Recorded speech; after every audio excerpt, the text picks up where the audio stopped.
What do you want to be when you grow up?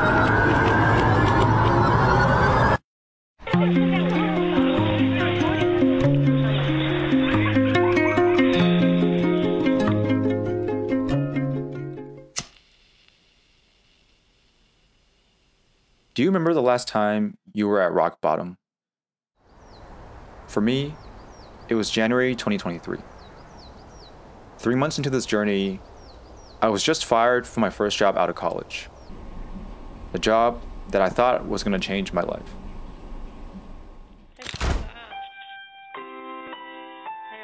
As a kid, we all had big aspirations.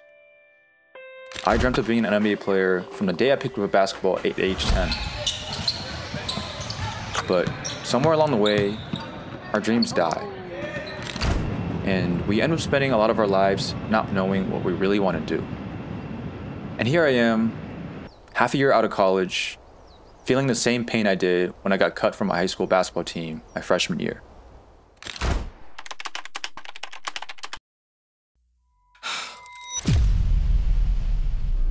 Picture yourself chasing your dreams for a second. You probably do have a passion or idea that you want to explore further.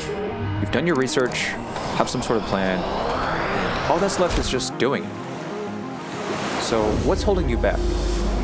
It's quite scary taking the first steps into the unknown, and even if you've started, the reality is you'll have to execute better than 99% of the people around you to reach your dreams.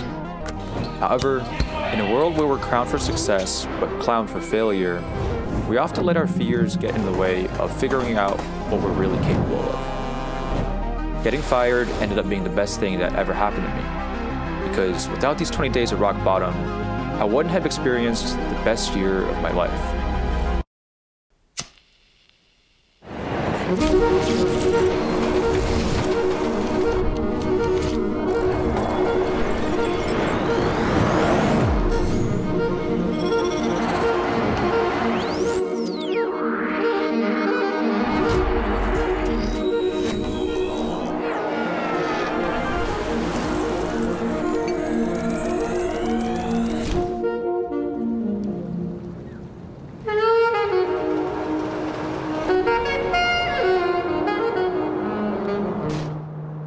So, how did I turn my life around after being fired?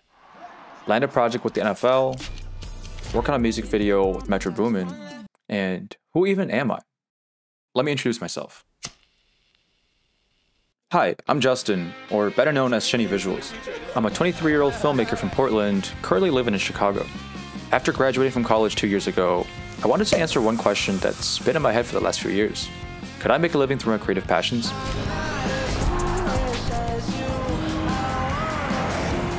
Over the last 500 days, life has taken me on quite the ride. While I went viral, traveled the world, met tons of new people, and I even made the news, I also went through self-doubt, heartbreak, and probably the toughest year of my life. Through the highs and lows, I wanted to make an honest video about the reality of chasing your dreams in your early 20s, and the 10 lessons I learned in between. The journey all started when a company asked me to be their full-time creative director. But how does a 22-year-old business school graduate even get this kind of opportunity?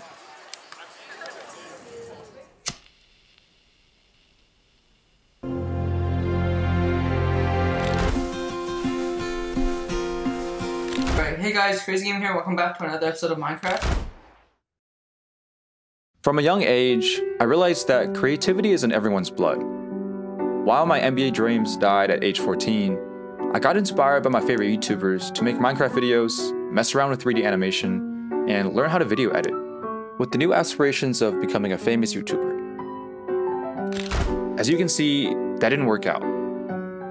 Eventually, I went to business school, where I felt like a bit of an outcast. I never got the best grades, and while all my peers were extremely confident and extroverted, I realized that I wasn't the best at expressing myself through small talk and quick-witted conversations, which felt essential to making connections in business school. However, everything changed for me my sophomore year, when the world shut down from COVID.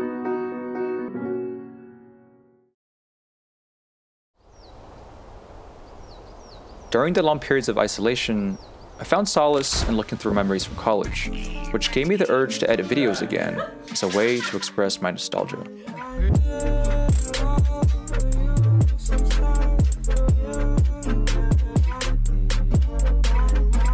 Being away from friends made me realize how valuable capturing each memory was. So when the summer came around, I decided to buy a camera with the help of my parents to start documenting life through my eyes.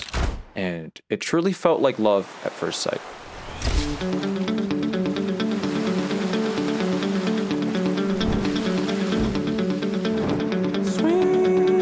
In the blink of an eye, my camera would be with me everywhere, capturing precious memories for me and my friends as we explored the great outdoors. During the night, my camera would be by my side while I stayed up editing photos, reliving every moment from our latest adventure. This new creative world made me feel so alive. Not only was it the outlet to express myself that I couldn't find in college, but for the first time in my life, it felt like the walls of my world were being torn down. So when I went back to campus that fall, I made it a goal to make the most out of my newfound passion by following one simple rule. Let your curiosity lead you places. I wanted to share my creativity with friends, so we documented life and went on spontaneous photo shoots all throughout campus. I wanted to be involved with my favorite sport again, so I asked the basketball team to work for free. I wanted to start freelancing, so I networked around campus to work with businesses and organizations. And over time, my once mundane college life started feeling full of joy and excitement. I bonded with friends, met new people, lived new experiences, ran my own business, and reconnected with the game I love. But more importantly, it was the first time in life I felt a strong sense of purpose. Through the thousands of pictures and videos I took, I saw the smile I put on people's faces, and I felt like I made a change in the world for the first time. But once I graduated, life got real. As much as I wanted to dive headfirst into the creative sphere, I couldn't help but feel like I reached the end of my runway. And for now, the corporate job I had lined up would be the smarter and more comfortable path to a stable life.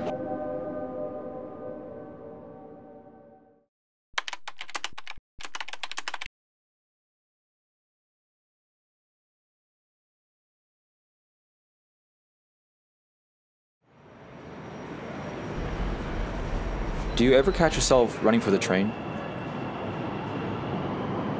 From a young age, I've always been fascinated by trains. Although we all have different aspirations growing up, most people end up waiting at the same stations, boarding the same trains, to end up in the same predetermined destinations as others. But once in a while, a different train will show up unexpectedly. It's not on the map as you know, and the tracks have never been tested. What would you do if it promised to take you to your dream destination? Just a few weeks before my corporate start date, one of my old sportswear clients from college offered me a job to be their full-time creative director. This was my unexpected train. I knew the tracks wouldn't be as safe, and there was no sign of the route on my map. But as I've done all throughout my creative journey so far, I've trusted my curiosity, which told me to hop on this train. There was one catch. I kept a return ticket to corporate life for next October, giving myself exactly 1 year to prove I was here to stay in the creative world. So, this is how I started the 500-day journey to chase my creative dreams.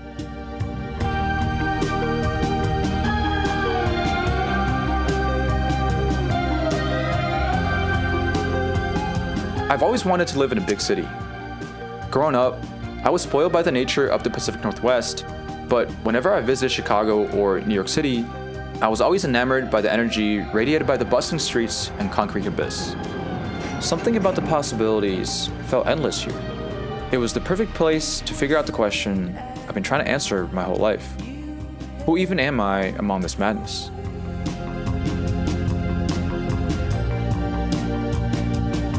Life after college comes at you fast. One moment we're surrounded by friends and thousands of people our age on a lively college campus. The next moment, we're all alone in a new city, trying to figure out our new purpose in life.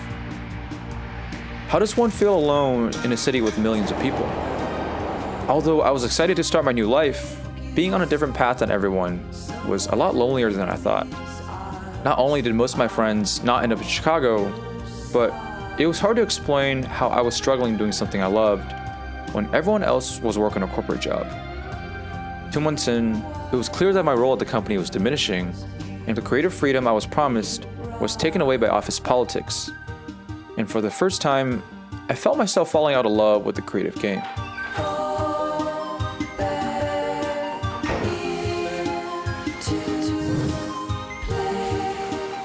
Although I was doing my passion for a living, I quickly felt lost and alone, just going through the motions every day. And soon enough, my struggles became apparent at work. Hey, Justin, hope you're doing well, man. Unfortunately, I don't think this is working out, and the company is moving towards a different direction.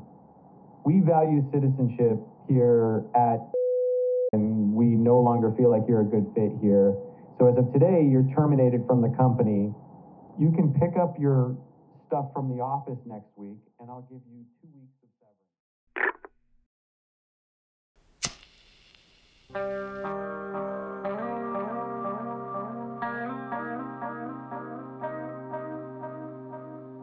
Although I felt relieved from being set free, I thought I failed, and perhaps I wasn't ready to take on such heavy responsibilities.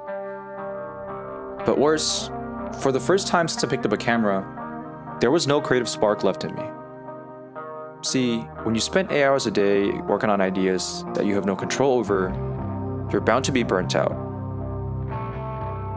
So here I was, 9 months until my return trip. No job, no game plan, just a few months of savings, and the looming possibility that this was the end of my creative career.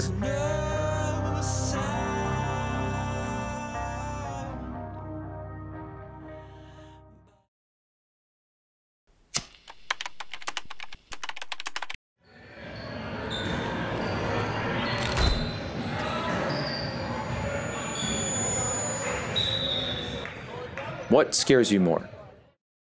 Failing, or knowing the outcome, realizing you didn't try hard enough?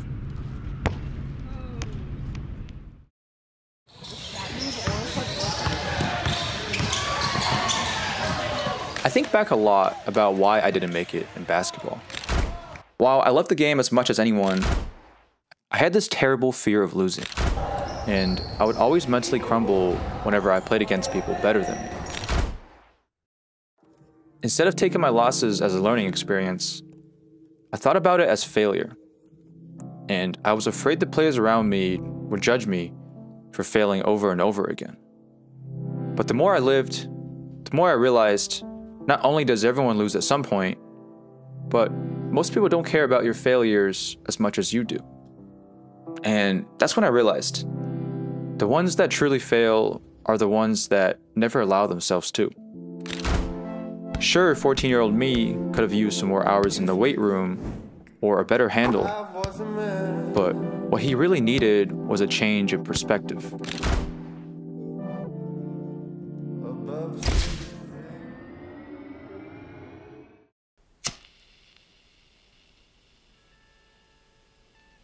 Just before I was about to accept that this is the end, I took one last deep dive through my hard drive filled with all my work, which helped me put things into perspective. Not only have I improved so much in such a short time, but my life has also become so much richer in experience over the last 2.5 years. However, over the last few months, I became so tunnel visioned on turning my passion into a full-time job that I lost sight on the bigger dreams I had for myself. Freelancing full-time, shooting music videos for big artists, working with my favorite brands, and one day stepping onto the hardwood of an NBA floor. That last train was never going to take me there, and being fired does not make me a failure. The only way I fail was if I stopped chasing my dreams right now, knowing I didn't try hard enough like I did with basketball. I thought back on the pain of never making the high school team, and I owed it to my old self to not make the same mistake. And once I realized I had nothing more to lose, the picture became so clear.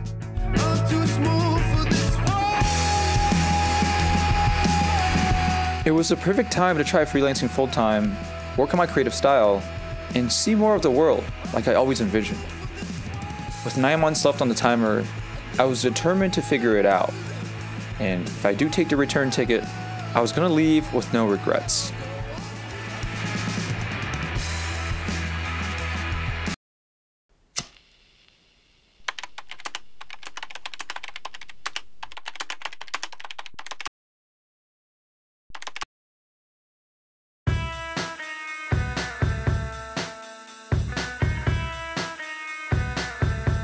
being in Chicago had its advantages.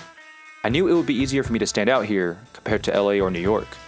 So immediately, I started making my way around the city, reaching out to friends and taking whatever I could to get my feet off the ground. Events, clubs, shows, parties, behind the scenes for sets. Some were paid, some weren't, but no matter the opportunity, I made it a goal to push my creative boundaries further than everyone else around me. Trial and error became the norm, and while I actively took inspiration from my favorite filmmakers, I always added my own original flair on top, embracing this idea of steal like an artist, a concept which argues that nothing we create is truly original. They're all iterations of something we've seen in the past, but the best artists build upon what's created before. Because what even is our own unique style? I think it's an interpretation of our own experiences, emotional connections, and all the art forms we consume. And that's what makes each and every one of us different.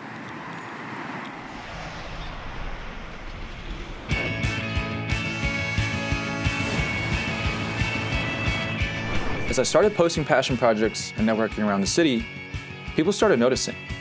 In February, I directed my first music video. In March, I worked on my first film sets. In April, I shot for my first big brand. And in May, I even got flown out to California to work with an artist. Every month was something new, and the progress I made started becoming apparent. But there was still one problem. I was still burning through my savings, and in the 4 months until my return ticket expires, I had to figure out things financially if I wanted to stay on this track.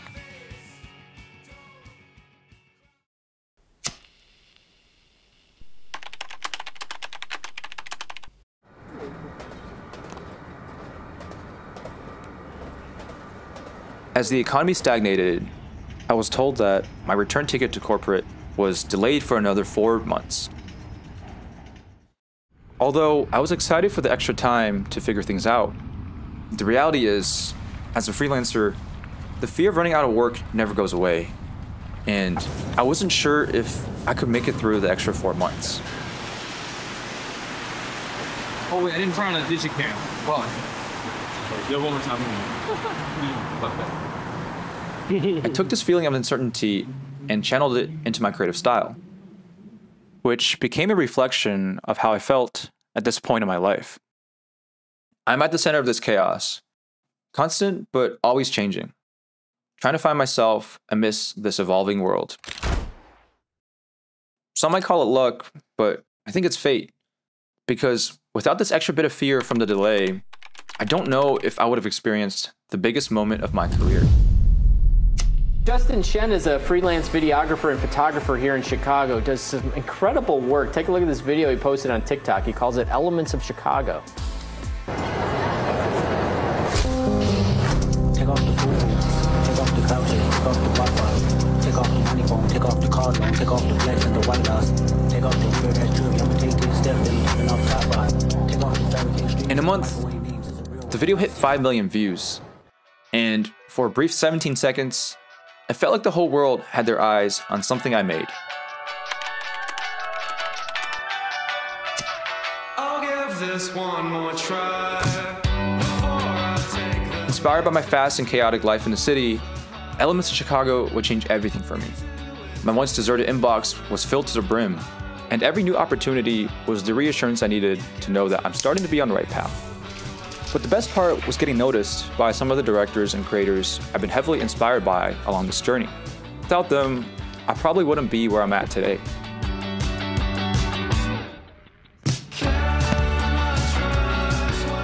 In the following months, I continued to experiment creatively while wasting no time putting my business school knowledge to use. I learned how to do my own contracting, invoicing, negotiating, accounting, and my new LLC became the heartbeat of my opportunities from all over the world. From making elements of London for the NFL, editing parts of the music video for Calling by Metro Boomin, to covering events like Lollapalooza, Formula One, and Electric Zoo. Each project was not only a creative challenge, but a glimpse of the endless experiences I've unlocked through following this crazy dream of mine. But just as everything was coming together, I once again ran into some growing pains.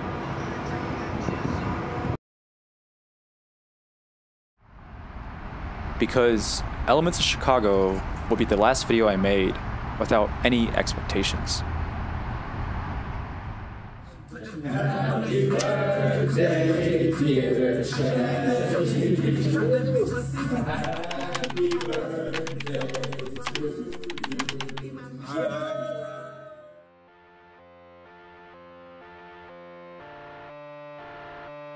Although I was living out my dream, the attention and workload gradually became overwhelming. The more I looked at other people's work, the more I started wondering, was I really as good as people keep hyping me up to be? With 60,000 new eyes on me, I became so worried about living up to expectations that the creative momentum I've been building for the last 9 months suddenly turned into a painful burnout. So, what did I end up doing? I couldn't help but feel like I wasn't in control of which direction my train was going. So, I ended up taking the return ticket back to corporate.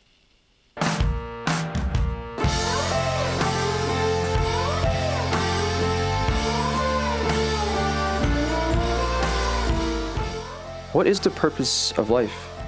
And why do we create?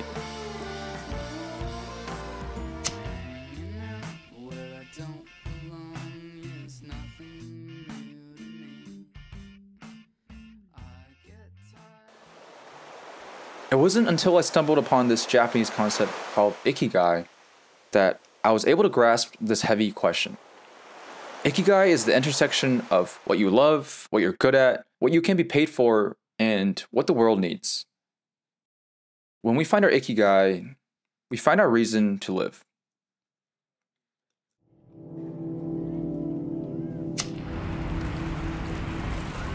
I ended up spending a lot of time soul searching after my blow up, because although I thought I found the intersection of my Ikigai, I didn't feel truly happy.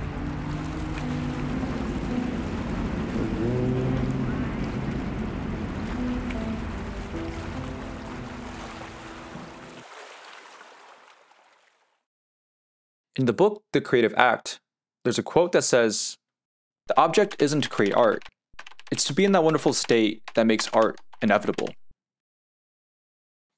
This quote really struck a chord with me.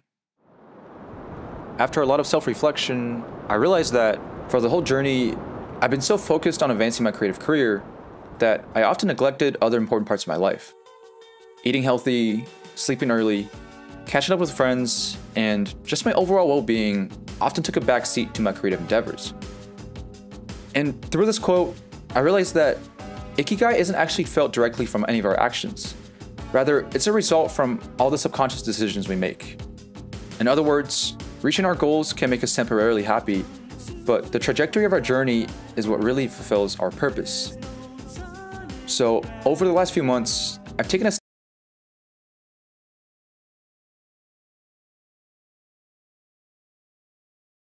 killing old hobbies and going back to my roots, using my camera to document life again.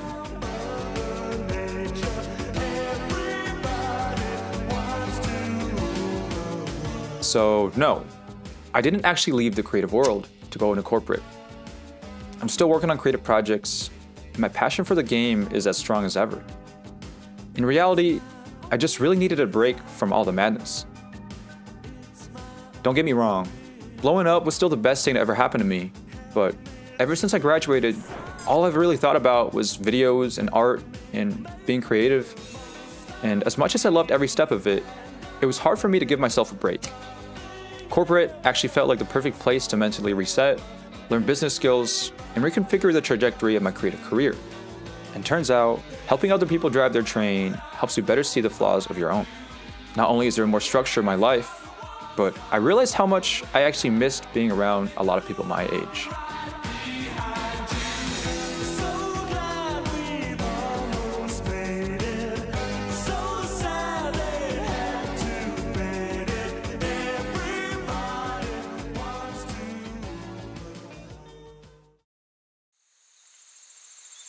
Why do you create? Dude, so many reasons. For views. To make money and get. It's fun. It makes me feel happy. To give someone a feeling that inspired me once and capture it. Create to be inspired by people like you, Justin. once you start figuring yourself out, you'll naturally attract the people who are just like you.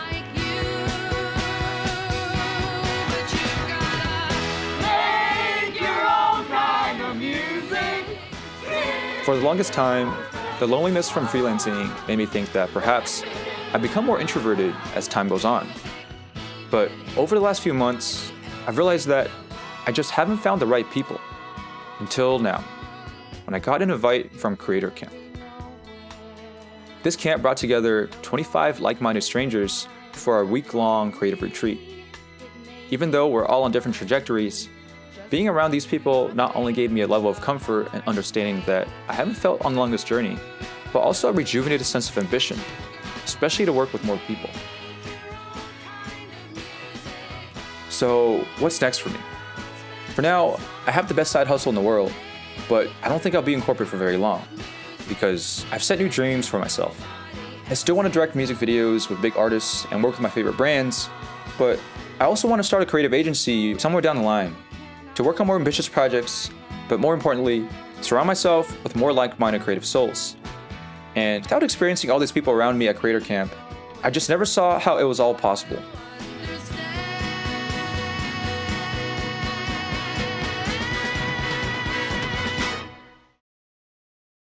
Because when you find the right people in life, you realize that there was nothing wrong with you all this time.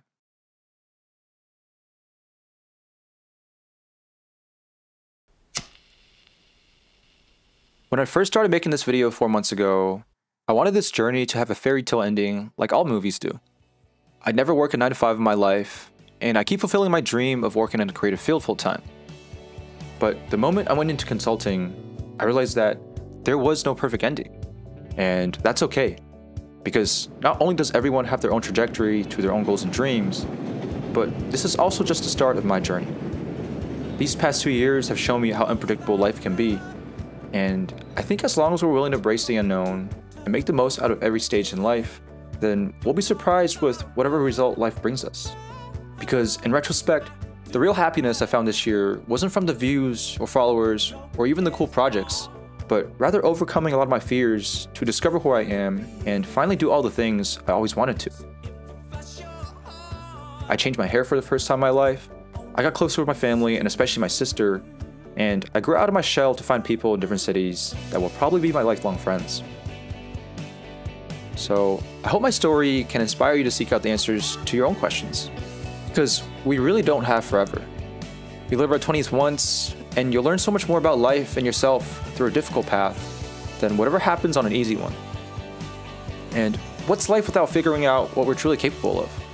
So take the risks you've always wanted to, because ultimately, the biggest risk in life is taking no risks at all. And now that we're all grown up, who do you really want to be?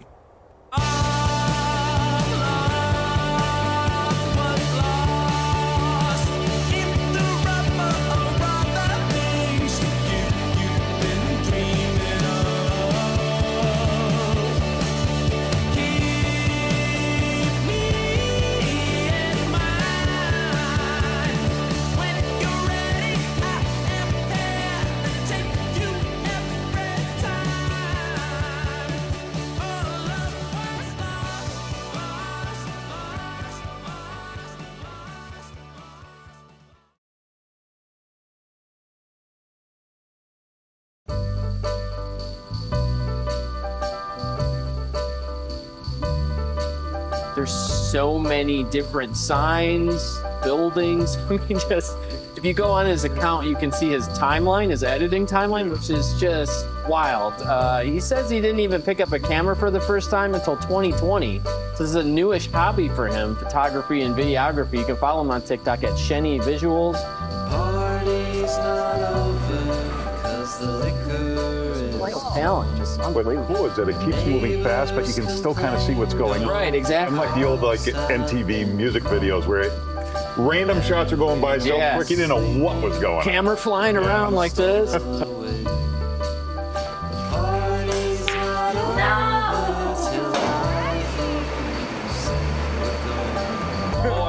fucker's birthday right here. Yeah. Fuck, baby, fuck.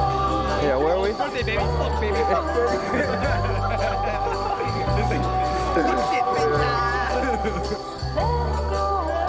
Bottle is resting where once it was fun. The dance floor is empty, just a memory of fun. The ice will be melted before morning breaks. The party's not over till I hear you say we're going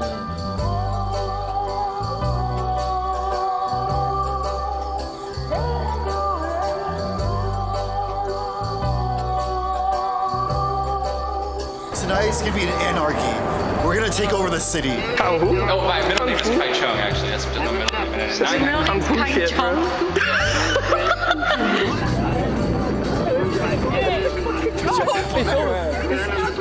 It's Joe Virus. Joe Virus.